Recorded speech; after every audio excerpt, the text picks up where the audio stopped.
Boleh dijelasin kenapa agenda hari ini kok tidak hadir? Ya mungkin kita juga nggak bisa memberikan kesimpulan juga.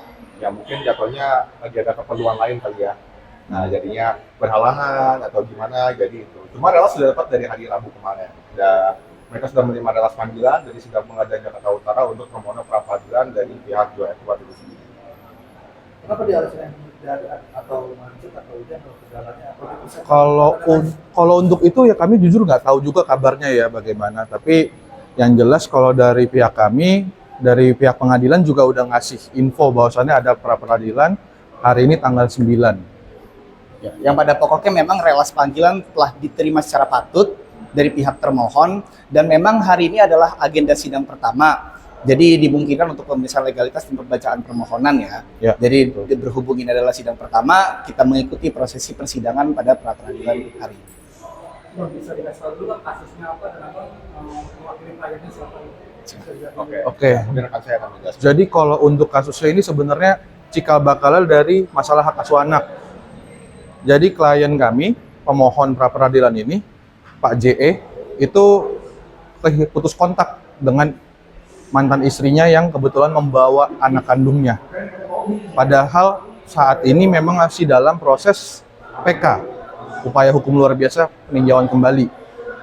Namun akibat adanya info dari orang sekitar yang melihat mantan istri dan anaknya, dia mendatangi lalu menjemput anaknya.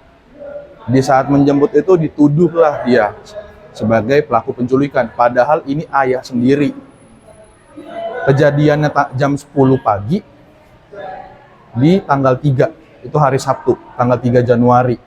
Pada saat itu, polisi jam 6 sore, 18.00 langsung hadir di tempat untuk melakukan serangkaian upaya paksa terhadap pemohon. Di sini kita lihat ada ketidakadilannya, ada kesewenangan, tidak ada check and balances dengan pemerintah, dalam hal ini kepolisian. Maka dengan ini kita ajukan juga pra peradilan untuk kepentingan dari pemohon. Kalau untuk satuannya itu dari Reskrim Polsek Kelapa Gading. Di situ dia. Yang abang ingin ajukan permohonan siapa? Kalau untuk permohonannya sendiri udah pasti ke penetapan tersangka secara tidak sah. Namun kita juga nggak menutup kemungkinan untuk membatalkan tindakan-tindakan lainnya dari kepolisian tempat ini. Status sih sudah bercerai ya. Kalau untuk status sudah bercerai, sudah dalam proses kasasi, sudah putus, hak asuh jatuh ke tangan istri memang. Tapi bukan berarti hak asuh itu bersifat eksklusif. Tumbuh kembang anak sesuai dengan mandat dari Undang-Undang Perlindungan Perempuan dan Anak atau PPA. Tumbuh kembang anak itu adalah tanggung jawab bersama antara ayah dan ibu kandung. Ya, izin menambahkan terlepas daripada hal tersebut, hak seorang ayah terlepas daripada putusan kasasi dimenangkan oleh pihak istri, Ya. tapi bukan berarti dibatasi bertemu dengan anak kandungnya sendiri. Selama ini toh setelah putusan kasasi penguasaan selalu berada di bawah ibu. Nah, jangan menganggap bahwa tindakan menjemput, bertemu dengan anak, ya menurut hemat kami itu bukan tindak pidana, dan oleh karenanya kami dalam hal ini tetap membela hak-hak klien kami, terutama mengenai di mana seorang ayah bertemu dengan anaknya sangat tidak etis ya kalau misalkan dihalang-halangi ya, kurang lebih Sangat seperti itulah. Jadi bagaimanapun seorang ayah bertemu anaknya itu merupakan hak.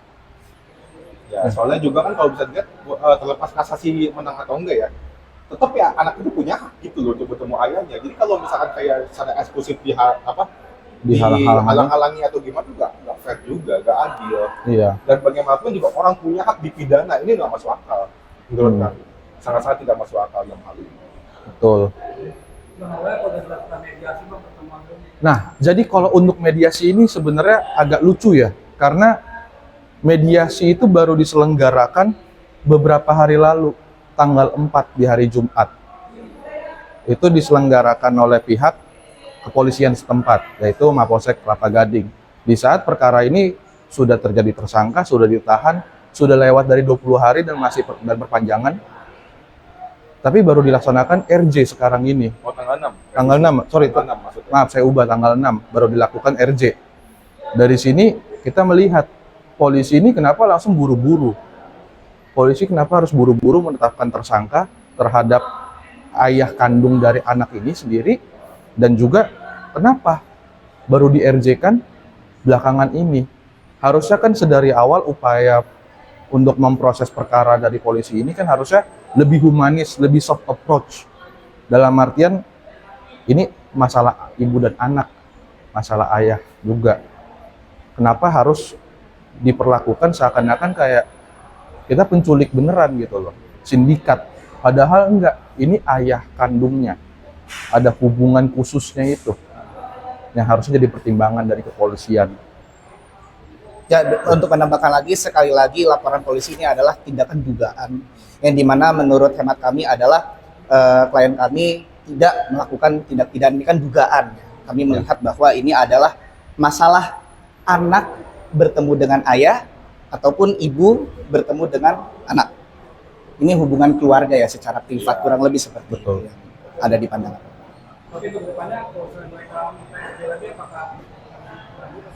Kalau dari pihak kami untuk mediasi dari pihak klien kami, dari pihak ayah, kami selalu terbuka untuk mediasi. Kami selalu terbuka dan kami memang dari awal memang inginnya mengupayakan untuk harusnya mediasi di awal ini.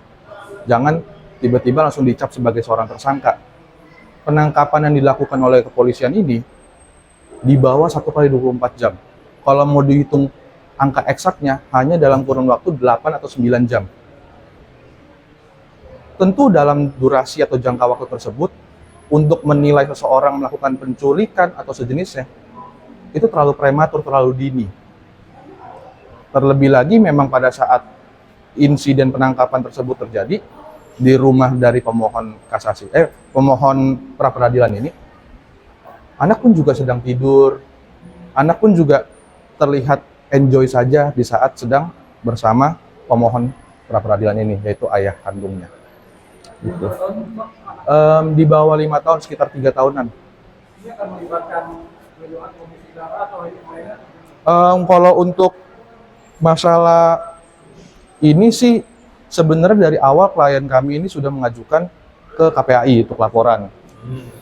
Namun tidak ada tindak lanjut lebih, sempat melapor juga ke instansi kepolisian yang lain, namun juga tidak ada tindak lanjut lebih dalam dari terkait.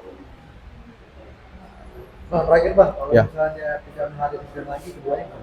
Kalau tidak menghadiri sidang lagi, Ini kan baru pertama kali tidak hadir. ya Keduanya. coba.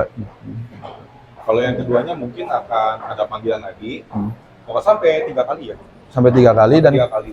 dan kalau misalkan memang tidak dapat datang, tidak dapat dihadiri, mungkin sidang akan tetap dilanjutkan sih.